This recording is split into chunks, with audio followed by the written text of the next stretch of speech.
মুসলমান যখন নাস্তিকদেরকে সুযোগ করে দেয়, বেঈমানদেরকে সুযোগ করে দেয়, ওরা আমাদের ঘাড়ের উপরে চেপে বসতে চায়। আর যখনই নাকি এদেরকে প্রতিহত করার জন্য দু চারজন দামাল ছেলে দাঁড়িয়ে যায়, তো সারা বাংলার মানুষ তাদের সঙ্গে নেমে যায়, আর 40 মিনিটের মাথায় তারা এখান থেকে পালাতে বাধ্য হয়। এজন্য যতদিন হায়াত থাকবে তো ইমানের পথে থাকবো, ইসলামের পথে থাকবো। দুনিয়ার জমিনে যদি ভয় করতে হয় কাকে করব? আরো জবান খুলে কাকে করব? আল্লাহর ভয় আমাদের দিলে আছে তো ইনশাআল্লাহ, থাকবে তো ইনশাআল্লাহ। যতদিন আল্লাহ পাকের ভয় দিলে রাখতে পারবো ইনশাআল্লাহ, কোন তাগুত শক্তি আমাদের উপরে তাদের কর্তৃত্ব খাটাতে পারবে না। কোন বেঈমান নাস্তিক আমাদের উপরে তাদের কর্তৃত্ব খাটাতে পারবে না।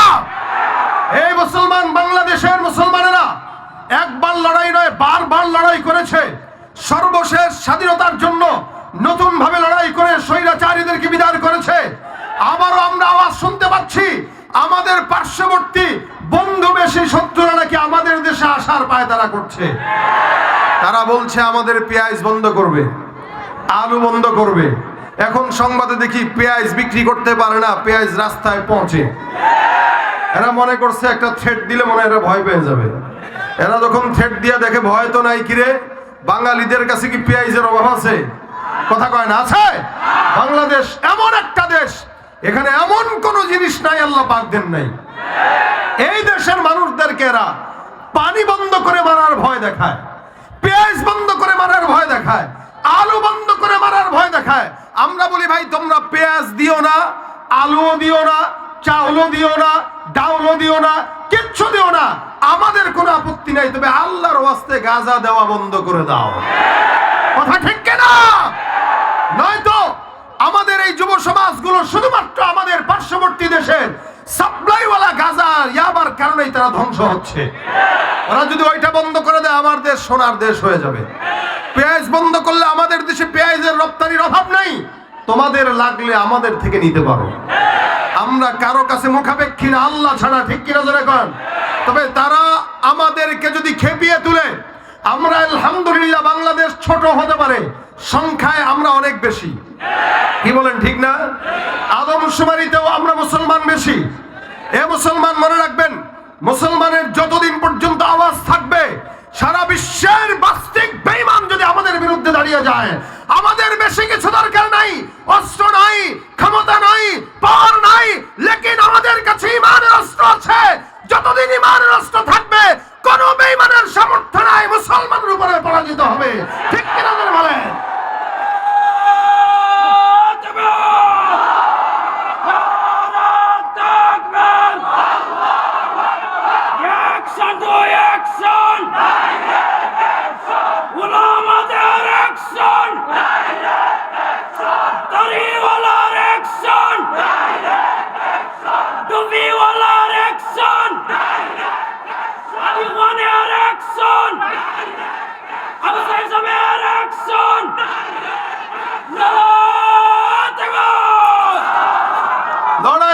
ওই ময়দানেতে যেতে তোমাকে হবে, প্রয়োজনে সব রক্তটুকু জমিনেই ঢেলে দেবে।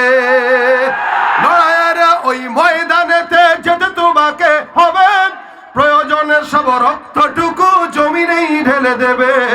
তবুও তোমায় লড়তেই হবে, মানিবে না পরাজয়। তবুও তোমায় লড়তেই হবে, মানিবে না পরাজয়। বিপ্লব মানে জীবন দেয়া বসে থাকা নয়, সে কোনো দিন আসবে না রে করো যদি ভয়। বিপ্লব মানে জীবন দেয়া বসে থাকা নয়, সে কোনো দিন আসবে না রে। আওয়াজ দিয়া, বিপ্লব মানে জীবন দেয়া বসে থাকা, সে কোনো দিন আসবে না রে করো যদি ভয়। আসবে বিজয় রক্ত আর জীবনের বিনিময়, আসবে বিজয় রক্ত আর জীবনের বিনিময়। বিপ্লব মানে জীবন দেয়া বসে থাকা নয়, সে কোনো দিন আসবে না রে করো যদি ভয়। ঠিক কিনা? শাসনের নামে কেউ বা পিছছে মেহনতি জনতারে, ইমানের উপর আঘাত ওরা হারিছে বারে বারে। শাসনের নামে কেউ বা পিছছে মেহনতি জনতারে, ইমানের উপর আঘাত ওরা হারিছে বারে বারে। প্রতারণার ওই ফাঁদে পড়ে মোরা জীবন করেছি ক্ষয়, প্রতারণার ওই ফাঁদে পড়ে মোরা জীবন করেছি ক্ষয়। বিপ্লব মানে জীবন দেয়া বসে থাকা নয়, সে কোনো দিন আসবে না রে করো যদি ভয়। বিপ্লব মানে জীবন দেয়া বসে থাকা নয়, সে কোনো দিন আসবে না রে করো যদি ভয়। ধর্মকে আজ পুঁজি করিয়া গাল ভরা বলি দিয়ে, কত যে সুফি খুশিতে মাতাল হাদিয়া তোহফা পেয়ে। ধর্মকে আজ পুঁজি করিয়া গাল ভরা বলি দিয়ে, কত যে সুফি খুশিতে মাতাল হাদিয়া তোহফা পেয়ে। ভণ্ডামির ওই শিকড় তুলে সত্যের আনো জয়, ভণ্ডামির ওই শিকড় তুলে সত্যের আনো জয়। বিপ্লব মানে জীবন দেয়া বসে থাকা নয়, সে কোনো দিন আসবে না রে করো যদি ভয়। ঠিক কিনা? ভয় করবো কাকে? আমাদের দিলে আছে কি? আল্লাহর ভয়, ঈমান। ঠিক কিনা? আল্লাহ পাক যতদিন হায়াত রাখি ঈমানের সাথে রাখুক। জোরে বলেন, আরো জোরে। কোনো কষ্ট হবে? ভয় হয়? আলহামদুলিল্লাহ, এক সময় বাংলাদেশের পরিস্থিতি আর এখনের পরিস্থিতি এক না, যদিও এরপরও ভয় আছে। কারণ আমরা এতগুলা বছর বাংলাদেশের জনগণ সাধারণভাবে ক্ষমতা, স্বাধীনতা, কি বলে, কথা বলার স্বাধীনতা এরা পায় নাই, কাজ করার স্বাধীনতা ঠিক মতো পায় নাই। এইদেরকে বিদায় করার পরে এখন অনেকেই যারা ক্ষমতায় আসে নাই, অলরেডি তাদের নির্যাতন জুলুম শুরু হয়ে গেছে। এক দলকে বিদায় করেছেন তো আরেক দল জেগে বসেছে, আবার এদেরকে ক্ষমতায় আনবেন, তারাও আগের দলের মতোই কার্যক্রম করবে। আবার এদেরকে বিদায় করবেন, আরেক দল আনবেন, তারাও একই কার্যক্রম করবে। সুতরাং আপনি আমি কোরআন ছাড়া অন্য কোন জায়গায় যদি শান্তি তালাশ করে খুঁজে চাই, জিন্দেগিতে শান্তি আশা করা সম্ভব নয়। যেই দল যায়, যেই দল আসে, সবই একই পাখির দুই ডানা। কি কথা ঠিক না? আপনারা মনে করছেন এক দলকে বিদায় করে শান্তি পাবেন? না, ইসলাম ছাড়া, কোরআন ছাড়া, শরীয়ত ছাড়া শান্তি কশিন কালেও আশা করা যায় না। যারা যাবে, যারা আসবে, এরা সবাই একই কোয়ালিটির দুর্নীতিবাজ, সবগুলা স্বৈরাচার। এজন্য বাংলার জমিনে যদি শান্তি পেতে চান, অবশ্যই শরিয়াত ভিত্তিক, খেলাফত ভিত্তিক আইন এদেশে পালন করতে হবে। কোরআন সুন্নাহ মোতাবেক যতদিন পর্যন্ত আইন না পাস হবে, শান্তি কশিন কালেও আশা করা যাবে। এজন্য আমরা চেষ্টা করব শান্তির পথ ইসলামের দিকে ফিরে যেতে। নতুন বাংলাদেশ অনেক সম্ভাবনাময় বাংলাদেশ, এদেশে অনেক কিছু সম্ভব। তবে আপনারা যদি চান, আল্লাহ পাকের দয়া যদি থাকে, আল্লাহ পাক আমাদেরকে একটি ইসলামী রাষ্ট্র দান করুক। বলেন আমিন। এটার আশাবাদী আমরা। হয়তো আমরা দেখতে না পারলেও আমাদের সন্তানরা দেখবে, একদিন না একদিন ইসলাম এ ভূখণ্ডে আসবেই ইনশাআল্লাহ। ভাইরা আমার, আমরা ইমানের দৌলত পেয়েছি, কিন্তু আমরা এটা বুঝি না। ইমানের দৌলত আমরা পেয়েছি যার কারণে, ফ্রি পেয়েছি যার কারণে এটার গুরুত্ব আমাদের কাছে নেই। সাহাবা একরামও মুসলমান ছিলেন, আমরাও মুসলমান। তারাও যে ইসলাম ফলো করতেন, আমরাও একই ইসলামের প্রেমিক, একই ইসলাম ফলো করি। এই ইসলামটাই আল্লাহ পাকের কাছে মনোনীত ধর্ম, এছাড়া কোনো ধর্ম আল্লাহ পাকের কাছে মনোনীত না। তবে মুশকিল হইল, ইসলামটা আমরা ফ্রি পাওয়ার কারণে আমাদের কাছে এটার গুরুত্ব কম। সাহাবা আজমাইন জীবন দিয়ে, রক্ত দিয়ে ইসলাম পালন করেছে। আমরা জীবন দিয়া, রক্ত দিয়া নিজের দলের নেতারে খুশি করি, ইসলামরে খুশি করি না। কারণ ওই যে মাগনা পাইছি, দেখবেন বাবার যদি অনেক সম্পদ থাকে আর সন্তান যদি বেয়ারা হয়, যে বাবার সম্পদের উপরে ভিত্তি করে ঠ্যাঙের উপরে ঠ্যাং তুলে যে সন্তান খায়, ও কষ্টে উপার্জিত বাবার টাকার গুরুত্ব দিতে শিখে না, ও ফ্রি ফ্রি খায় তো বাবার থেকে। আর যেই বাবা সন্তানকে বের করে দেয়, যাও নিজের মতো নিজে কামাই করো, ওই সন্তান তার মাথার ঘাম পায়ে ফেলার টাকার গুরুত্ব বুঝে, কারণ সেই টাকা অর্জন করতে কষ্ট করছে। ঠিক তেমনই ভাবে ইসলাম আমরা পেয়েছি, বাপ দাদার থেকে পেয়েছি। আমার বাবা মুসলমান, দাদা মুসলমান, তাই আমিও মুসলমান। এই যে মুসলমানের ঘরে জন্মগ্রহণ করার কারণে ইসলাম পেয়েছি, সহজে পাওয়ার কারণে আমাদের কাছে ইসলামের গুরুত্ব নেই। যদি আমাদের সাহাবা আজমাইনদের মতো ঈমানের জন্য, ইসলামের জন্য কিছু রক্ত দেওয়া লাগতো, জীবন দেওয়া লাগতো, শাহাদাত বরণ করা লাগতো, অবশ্যই আমরা ইসলামকে যে কোনো মূল্যে আমাদের জিন্দেগিতে ফিট করার চেষ্টা করতাম। ফ্রি পাওয়ার কারণে দাম নাই। তবে এটা আল্লাহ পাকের দয়া যে আল্লাহ পাক আমাদেরকে মুসলমান বানাইছেন।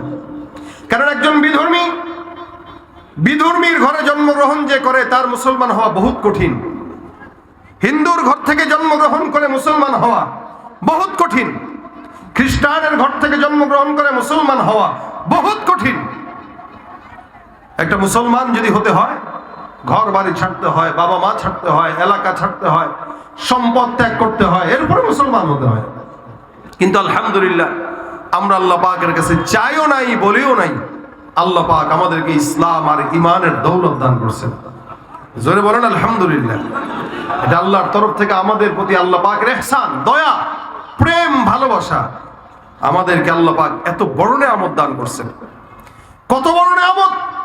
নবী করিম সাল্লাল্লাহু আলাইহি ওয়াসাল্লাম বলেন, মান ক্বালা লা ইলাহা ইল্লাল্লাহ, যে নাকি ঈমানের সঙ্গে ইহতিসাবের সঙ্গে কালেমা একবার পাঠ করবে জিন্দেগিতে এবং ওটার উপরে সে মরবে, আল্লাহর নবী বলেন সে ইনশাআল্লাহ বিনা হিসাবে জান্নাতে চলে যাবে। এটা হলো কালিমার সুফল, ফজিলত। কিন্তু যত মুসলমান এখানে দেখতেছেন, আপনারাই বলেন তো সবাই কি মুসলমান? মানে আমার কথা হচ্ছে, সব মুসলমান এখানে নামে। আমাদের দেশে আদমশুমারি হয়, আদমশুমারিতে মুসলমানের সংখ্যা বেশি না কম? বেশি, অনেক বেশি। কিন্তু যদি আমল শুমারি হইতো, আমল যে আমলে কে কত এগিয়ে, দেখতেন আমল শুমারি হইলে মুসলমানের সংখ্যা 0% চলে যেত প্রায়। কারণ আমরা নামে মুসলমান, কাজে মুসলমান হতে পারি,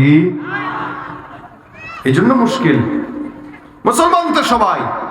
আল্লাহ পাক বলেন, ওমিনান নাসি মান ইয়াকুলু আমান্না বিল্লাহ, ওমিনান নাসি মান ইয়াকুলু আমান্না বিল্লাহি ওয়া বিল ইয়াউমিল আখির ওয়া মা হুম বিমুমিনিন। যত মানুষদেরকে দেখা যায় সব নিজেদেরকে মুসলমান দাবি করে। এরা নিজেরা মুমিন দাবি করে, বলে আমরা ঈমান এনেছি আল্লাহর উপর, আমরা ঈমান এনেছি আখিরাতের উপর। আমার আল্লাহ পাক ডাক দেয়া বলেন, যতই মুসলমান এরা নিজেদেরকে দাবি করুক না কেন, আমি আল্লাহ পাক রব্বুল আলামিন বললাম ওয়া মা হুম বিমুমিনিন। এরা নিজেরা নিজেদেরকে দাবি করে মুসলমান, কিন্তু আমি আল্লাহ বললাম একটাও মুসলমান না, এরা বেঈমান, মুনাফিক। কেন এরা বেঈমান, কেন এরা মুনাফিক? যদিও মুসলমান নামে অনেক ভাইরা আছে, আদমশুমারিতে সবার আগের নামের আগে মোহাম্মদ লেখা আছে, যার কারণে মোহাম্মদ আইডির মধ্যে নামের শেষে সুন্দর করে জাতীয়তা বাংলাদেশের পাশে ধর্ম ইসলামটাও লেখা আছে।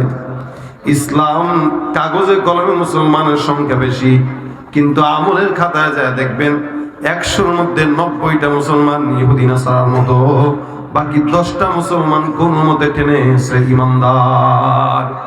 এরা মুসলমান দাবি করে কিন্তু নামাজ আদায় করে না। মুসলমান দাবি করে 5 ওয়াক্ত নামাজের একটা ওয়াক্ত নাই, জুমার নামাজটা শুধুমাত্র পড়ে। মুসলমান দাবি করে ঘুষের টাকা খায়, শুধু খায় কি সুন্নত মনে করে খায়, গয়না খায়। দেখেন না, দেখছেন না? ঘুষের টাকায় ভাই গয়না নেন, গয়না নেওয়া সুন্নত। এখন তো খাচ্ছে ঘুষের টাকা, আবার কয় গুনে নেওয়া সুন্নত। হারাম খায়, গুনে খায়, সুদের টাকা খায়, ইন্টারেস্ট নাম দিয়া খায়, ঘুষের টাকা খায়, এটাকে হাদিয়া মনে করে খায়। বউরে পিঠা শ্বশুর বাড়ির থেকে হুন্ডা আদায় করে, ওইটারে গিফট বলে চালায় দেয়। এ মুসলমান, হারাম জিনিসটাকে নাম পাল্টায় যদি কেউ হালাল বানায় খায়, যতই হালাল বানায় খাক না কেন, হারামটার নাম পাল্টায় দেওয়ার কারণে কোশ্চিন কেন সেটা হালাল হয় না, হারামি থাকে, ঠিক কিনা? মুসলমান দাবি করে সুদের টাকা দিয়ে বিল্ডিং করে, মুসলমান দাবি করে জেনা, ব্যভিচার, অত্যাচার, খুন, গুম যা কিছু আছে এমন কোনো অন্যায় নাই যে অন্যায় করে না। আবার কখনো কখনো মসজিদেও যায়, কখনো মন্দিরেও ঢু মারে।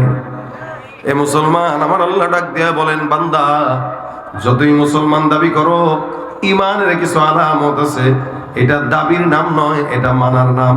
যতই দাবি করুক না কেন, অন্তরে যদি ইমান না থাকে, এগুলো মুসলমান নয়, এরা বেঈমান, এরা ভণ্ড। যার নামাজ নাই, ইমান নাই, রোজা নাই, কালেমা নাই, দাওয়াত নাই, তাবলীগ নাই, মেহনত নাই, দিন নাই, দান সদকা নাই, যাকাত নাই, হজ নাই, যতই বড় ইমানদার নিজেকে দাবি করুক, ইমানদারের কিছু আলামত আর কিছু ঘ্রাণ আছে। বাজারে যখন আম খরিদ করতে যাবেন, মানুষ আম খরিদ করে দুইটা জিনিস দেখে। 1 নাম্বার দেখে সুন্দর রং আছে কিনা, 2 নাম্বার দেখে ঘ্রাণ আছে কিনা। কালার আর ঘ্রাণ যদি ঠিক থাকে, বান্দা সুন্দর করে আমটা কিনে যত টাকাই হোক না কেন, কারণ এই আমের ঘ্রাণ এত সুন্দর, কালারটা অনেক সুন্দর, যার কারণে আমটা অনেক ভালো। মানুষ টাকা যত বেশি হোক না কেন, ঘ্রাণওয়ালা রংওয়ালা আমটাকে সবাই খরিদ করতে চায়। ঠিক তেমনি ভাবে একজন ইমানদার যদি বলে না কেন আমি 80 ওয়াক্ত নামাজ আদায় করি, আবার আমাদের দেশে এতগুলো বছর আমরা দেখেছি এরা আমাদের মাঝখানে এসে এরা স্লোগান দিয়ে গেছে যে ভাই আমি 80 রাকাত তাহাজ্জুদ পড়ি। আবার অনেকেই কথা বলছে ঘুম থেকে উঠে যায় নামাজ আর কোরআন খুঁজি, ঠিক কিনা? একদিকে যায় নামাজ খুঁজে 80 রাকাত তাহাজ্জুদ পড়ে, আরেকদিকে নিরপরাধ মানুষদেরকে ধরে ধরে বন্দি করে জেলখানায় নেয়। এগুলা মুসলমান না ভণ্ড? তুমি নবীর উম্মত দাবি করো, সুন্নাহ মানো না, নবীর অপমানে তোমার হৃদয় কাঁদে না। নবীর উম্মত দাবি করো, সুন্নাহ মানো না, নবীর অপমানে তোমার হৃদয় কাঁদে না।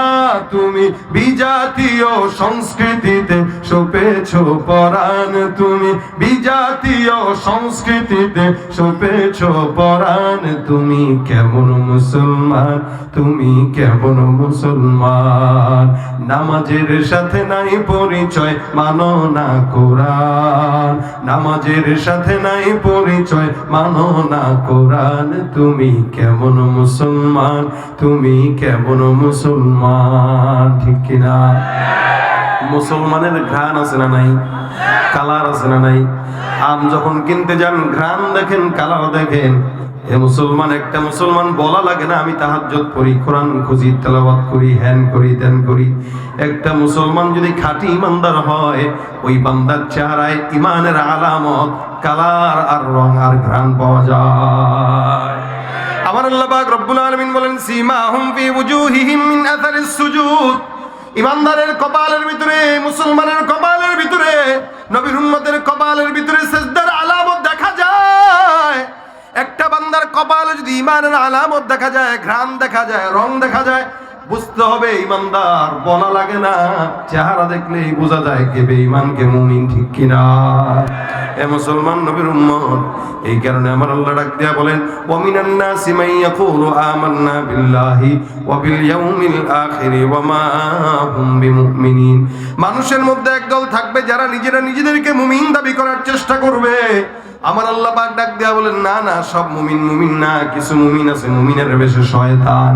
দেখবেন আমাদের দেশে অসংখ্য মানুষ আছে মুমিনও দাবি করে, এমন কোন গুনাহ নাই, অত্যাচার নাই যে বান্দা করে না।